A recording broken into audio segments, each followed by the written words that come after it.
Mafia 3 was released on October 7th, 2016 for PC, Xbox One, and PlayStation 4. The following review is for the PlayStation 4 version. The game was developed by Hangar 13, with Mafia 3 being its debut, and published by 2K Games.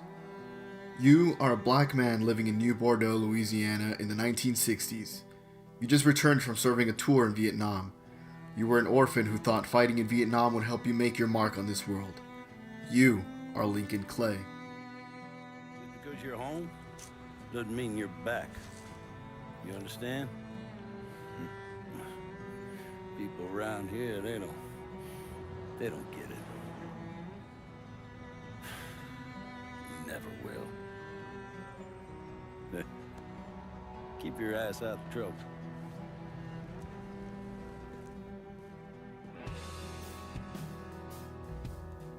The game begins with Lincoln sat on a bench waiting for your adopted brother, Ellis, to pick you up in your own beautiful, sleek, black sports car. On the way home, Clay is brought up to speed on what's been going on quickly and ineffectively and dusted off, with Clay essentially saying he wants to get settled back before discussing business. You arrive to a surprise welcome home party with a night ending with you sleeping in the basement. Boy, I send you to bring Lincoln Clay home. Not the big nigga who ate him. Well, shit, old man. I finally went somewhere they knew how to cook. Welcome home, son. How are you? When you wake up, you find your adoptive father, Sammy, and Ellis arguing about a feud with the Haitians. You offer help, but Sammy instructs you to go with Father James, a man who's known you all your life, to go help serve food to the needy. As you serve the food, Haitians storm the small restaurant and attempt to kill you. After taking them out brutally, you return to Sammy. This time, you do not offer help, you demand it. He explains to you that the Haitians have been interfering with your payments to Don Marcano, the man running New Bordeaux, albeit unofficially. As per common knowledge, if the Don doesn't get paid, there are problems. Sammy has missed 3 payments. Once you eliminate the Haitians causing you trouble, Don Marcano hires you and his son for a job in which you steal millions from a federal bank. Despite running into a few problems, the job is successful and everyone gets about $1 million in their cut. Even put in a little extra for your trouble. Couldn't have pulled it off without you, Sammy. Y'all done right by me tonight. Mwah. Mwah. Why don't you get us something off the top shelf? We need to celebrate. Yeah. You ain't got to tell me twice. Hey, fill me up. Know something, Lincoln? Possibly the baddest motherfucker I ever laid my eyes on. She shouldn't have said no. While you're celebrating, Don Marcano and his son enter with some of their men and kill everyone. Everyone except you. Once you recuperate from the bullet to the head, you call upon an old friend that you served with in Vietnam, a CIA agent named Donovan, who helps you by gathering intel on Don Marcano's criminal enterprise. And so begins the story of Mafia 3, with you as Lincoln Clay taking down an entire criminal empire from the bottom up as an act of revenge. Don Marcano took everything from you. Now it's your turn to take everything from Don Marcano. This isn't about bringing him back. Or even exacting some street justice. It's about making that bastard feel what it's like to lose everything. The story is straightforward and set from the prologue. The whole game is about Lincoln Clay tearing down Don Marcano's criminal empire by taking over his areas of influence and revenue and killing anyone in your way. Unfortunately, there is no depth to the story itself. It is what it is. The soul of the game comes from the characters and the setting. Most of the main characters are 3-dimensional and sound, look, and feel completely real because they are all basically made of flaws, and their strengths support those flaws. No one is a good guy, but they all have their reasons. Lincoln's closest friends were killed by Don Marcano, and now Lincoln wants to destroy Marcano. Don Marcano, on the other hand, is attempting to legitimize his business by using his criminal enterprises to fund the building of a casino. In a weird way, Lincoln and his associates are driven by rage and revenge while Marcano is focused on becoming legitimate. The bad is driving the good, and wanting to be good is driving the bad. Lincoln Clay is a Vietnam veteran that displayed an amazing prowess on the battlefield, but this is forgotten by most people throughout the game. To most people, he's just a black man with a gun. Oddly enough, his past with the war it doesn't ever trouble him. Nothing really does. He's driven by rage and takes down any obstacles presented to him by taking everything to a new height. Donovan is a CIA agent that takes on a partner in crime role by simply giving you intelligence on how to get to Lincoln's enemies, but he's not just a voice in your ear or a hand giving you a manila folder. He too realizes the purge of New Bordeaux that needs to take place. He helps you enthusiastically, and in flash forwards, where he's in court, he continues to passionately defend your actions. Thank you, Mr. Donovan. I believe that. Get out and shut the fuck up! Your lieutenants are almost caricatures, but not quite there yet. Vito Scaletta, a wonderful callback to Mafia 2, is the New Yorker Italian gangster who knows rackets inside and out, but after being ousted from his old area, he was sent to New Bordeaux to still be useful, only to be ousted again. Cassandra's a black woman living in the poorer parts of New Bordeaux that sells voodoo dolls along with little religious memorabilia, but she reveals that she doesn't believe in any of that. Instead, she believes she's selling hope to people who are desperate for it, and her empire is focused on empowering and uniting the black community against racism. Thomas Burke is an Irish drunk whose most memorable trait seems to be pissing his pants, but he's also a grieving father, a Catholic struggling to understand his daughter's sexuality, and has had his legs smashed and turf taken by one of Marcano's men. There are more to these characters, and it's great to see a new side of them once in a while in cutscenes. Unfortunately, the depth to these characters is shown far too little. The unfortunate part of all this, though, is that they aren't memorable. As I initially wrote the rough draft to this after playing the game, I had to go back and look up their names. In the Mafia 3 world, they are serving you by essentially backing you up in the fight against Don Marcano. However, outside the game world and as a video game player, you serve them more than they serve you. They give you money and some little perks, but most of the game is you taking territories on your own and then handing it down to one of them at a time. The game takes place in 1960s New Bordeaux, which is modeled after New Orleans. The 60s were a difficult time with the Vietnam War, the riots, the protests, the assassinations, and the sheer racism. In Mafia 3, you don't really experience any of it but the racism. The racism ranges from subtle to blatant, and when it's blatant, they do not hold back. You see how Clarence is behaving? Looks like he's got a touch of whatever's going around out there. Ask me, it couldn't have happened to a nicer fella. Serves him right. Nigga this, nigga that. It's every other word that comes out of his mouth. Bad enough hearing it from all these white folks, don't need to get it from one of our own. The setting and story are one of the most effective combinations I've seen in a long time in an open world game. If it were a white man taking down a criminal empire, you could have easily have racism in the story, but it would do nothing else besides be background noise. However, since you play as a black man, the racism directly affects you. There are places where you cannot enter because of signs that say, "No coloreds allowed." Depending on where you are, the police will react differently. In a nicer, richer, and wider neighborhood, police are numerous and quick to respond. If you're in the Hollows, which is a poorer neighborhood, police are scarce, and if you commit a crime, the police operator will simply say something like, "If you feel like checking it out, go ahead." In other games where you're taunted by enemies, in this one, they taunt you knowing full well the color of your skin, and it really gets to you sometimes.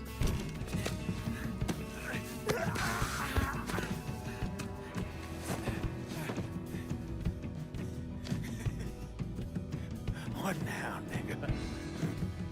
What now? Have it your way. The taunts become personal and racist. As for the gameplay, Mafia 3 is simple and repetitive. You speak to an informant, they tell you how to cause enough damage to lure the racket leader out, and then you take the racket and give it to one of your people. But in a game about the Mafia, this isn't necessarily a bad thing. It's a nice contrast to other open world crime games where they try to make missions different from one another. This one blatantly tells you how it's going to be once the game truly starts. I don't have a problem with it. I expect a game called Mafia to be able to shoot up members of the Mafia and to be involved with the process of the Mafia in some shape or form. The game delivers on that front.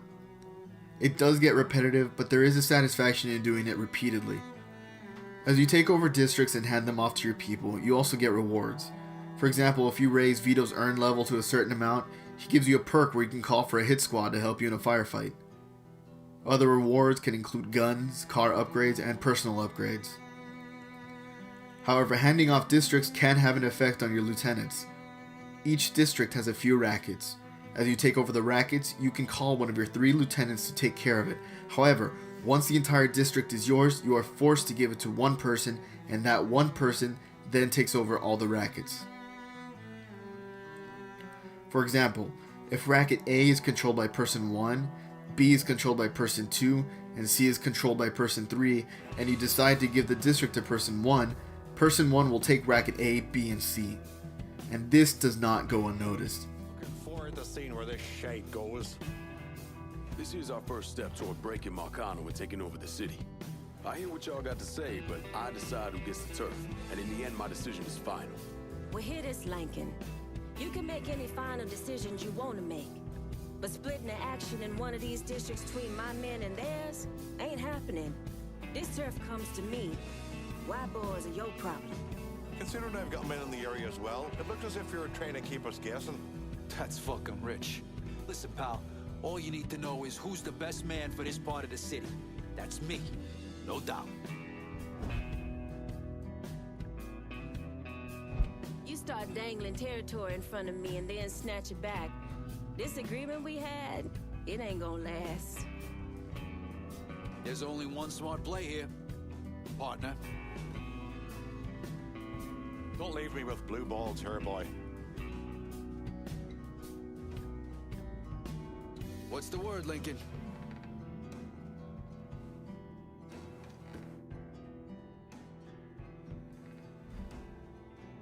Gonna need Vito to run this turf. About fucking time. Always knew you had a good head on your shoulders. Why the fuck are you calling my men to a part of the city you not gonna give them? If you already know which way you're leaning when you walk in, just fucking say it. And stop wasting my goddamn... In the sit-down, after every district is taken, everyone will remind you of your actions. Hey, you asked me to take care of this racket, but you gave the whole district to this other guy. I made this mistake the first time. If you continue to leave out a lieutenant, they do get aggravated, and there are consequences.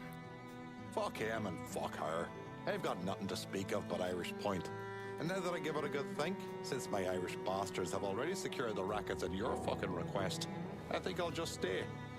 You come in here preaching patience and understanding, yet out there, you just fuck with us. Last time you called me to secure one of those rackets, I didn't see jack shit for it. This time you don't call me at all. Consider yourself warned, cause I'm on the fucking edge. However, if you feel like you want one lieutenant's perks and rewards rather than another, then perhaps handing everything over to one person is in your favor. The game is pretty fluid and can feel a little difficult to get used to at first. The driving feels like Grand Theft Auto 4 to my liking. You can feel the weight of the cars, but it's still easy to handle and you can drift with ease. The movement of a character in third person has been perfected a long time ago, and so running around as Lincoln Clay is of no concern. In a way, you can actually feel his lumbering human Hulk body as you run. The shooting can be a little too smooth and where you can easily zip the aiming reticle right past your enemy, but with time, this isn't a problem, and feels more realistic in that you're not automatically clicking to each enemy. If you don't get used to it, there are aim assist options. The game allows you to complete missions stealthily or as a full frontal assault. Through the stealthy approach, you basically become Arkham's Batman. While you are crouching, you are inaudible, and there is something called Intel Vision.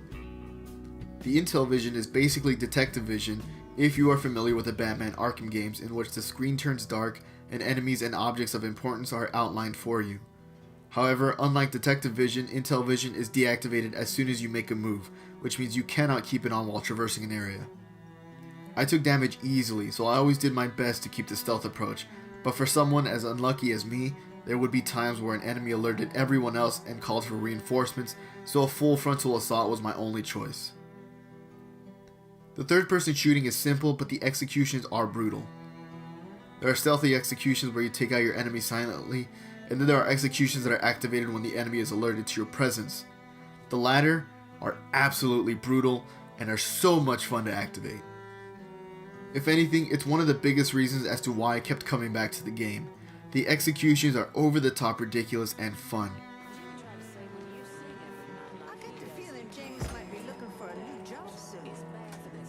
Was the entertainment to your liking, Councilman? It was, more than adequate. Tell Mr. D'Orazio I'm not partial to redheads, though. Of course, sir. I will always be a proponent economic background. Seeking satisfaction within themselves rather than allowing themselves to be defined by a relationship with a man. I do not fucking like this! Help!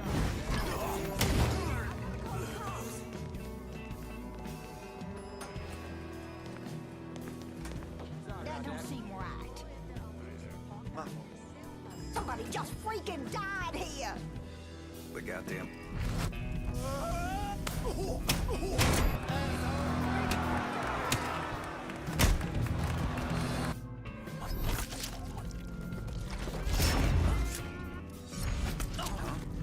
Alright, folks, give that boy one. I found it.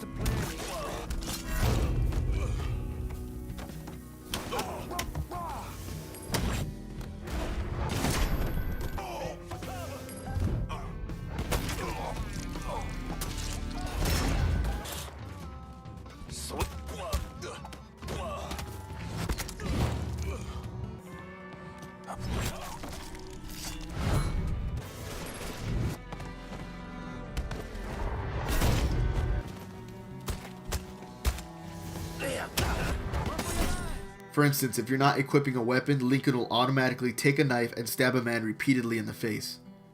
If you are equipped with a shotgun, you might shove an enemy to the ground and shoot him in the face. The executions are limited though, and about an hour into the game you can be confident you've seen them all. There are knife executions, pistol executions, and two-handed weapon executions. In between the action there is a lot of driving. Luckily the driving feels fine, and if you're a fan of the era, then you will absolutely love the radio. There are only 3 stations, but between those 3, there is an insane amount of timeless classics like All Along the Watchtower and Sympathy for the Devil. There is no fast travel, which means you will be relying on driving as your primary mean of transportation. Anyways, if you did not like GTA 4's driving, or do not like the music of the 60s, do not expect to be enjoying the game outside of the action. Besides fast travel, the game suffers from the age-old attempt in extending gameplay through collectibles. You can pick up Playboy magazines, records, communist propaganda posters, and Hot Rod magazines, and Vargas paintings. They're nice to pick up to get a better sense of the time period, like Playboy magazines, offering interviews with the Beatles and Stanley Kubrick, but they don't do anything else besides have informational value. Collectibles like these are just lazy ways of extending the gameplay. They don't even serve the purpose to act as a way to view more of the world in Mafia 3, because you're already driving mission to mission, so the lack of fast travel is already forcing you to do that. Now, if you completely bypass the collectibles, everything goes a lot faster and you can control a whole district in about 45 minutes. The world of Mafia 3 is a beautifully constructed one, but an empty one.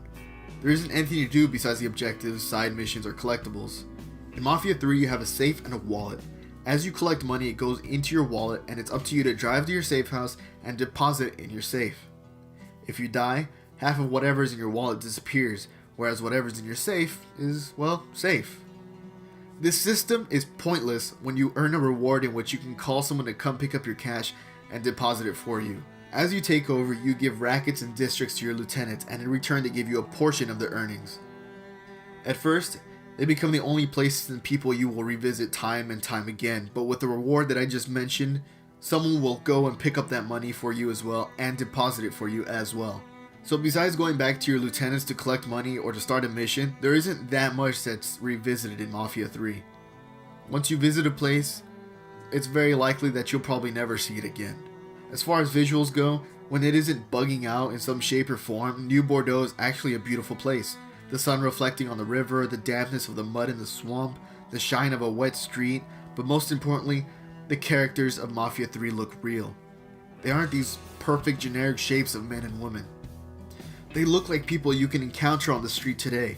Poorly shaven, acne scars, asymmetrical heads and faces. They're not these perfect looking humans, and it humanizes the story even more. NPCs on the other hand look generic. There's little to no variation in enemies or civilians. But I feel it works here because dehumanizing enemies makes Lincoln look more like a killing machine.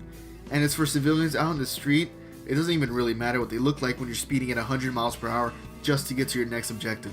In summation, there really isn't much to say about this game. At its core, it's a pretty generic third-person action shooter that doesn't do much to set itself apart. But that's not necessarily a bad thing. The guns feel like what they should, the shooting feels good, the controls are responsive, but besides the melee executions, there isn't much to set itself apart. The game truly shines in its writing and voice acting. Him and his old man, they wanted y'all gone, not me. What was I supposed to do? Say no? Either that or make sure that I was dead. Oh, no. No, please. Listen. Just decent thing would be let a man get in a prayer before you kill him. You can pray on the way up. Mafia 3 comes to life in its cutscenes. I feel as if their storytelling choices paid off, such as their choice of a black protagonist and the underlying themes of racism, and their choice to view the Mafia from the outside rather than being on the inside. The gameplay is simple and repetitive, but when the game tells you exactly what's going to happen at the end of the introduction, I don't feel cheated. That being said though, the game could have done so much more with everything. The city is beautifully constructed, but there's literally nothing else to do. The characters could have had more personalized missions rather than just steal 3 cars for Burke and steal a truck for Cassandra. The missions could have had more depth and meaning to them, rather than make them all copy-paste missions. The game does look beautiful, but there are some awful visual errors that happen from time to time. All in all though, the game is different in terms of storytelling, and that alone was worth it for me. The game may have been cut and paste, but the story and its characters were all risks and they all paid off. If this was Hangar 13's debut, I'm excited for their future. If I had to give a recommendation, if you could buy this game on sale like I did for about $30 or less, which is what I bought it for on Black Friday of 2016, then I say you should definitely go for it. So all that being said, I'd give Mafia 3 an 8 out of 10. It's a damn shame what happened. It breaks my heart.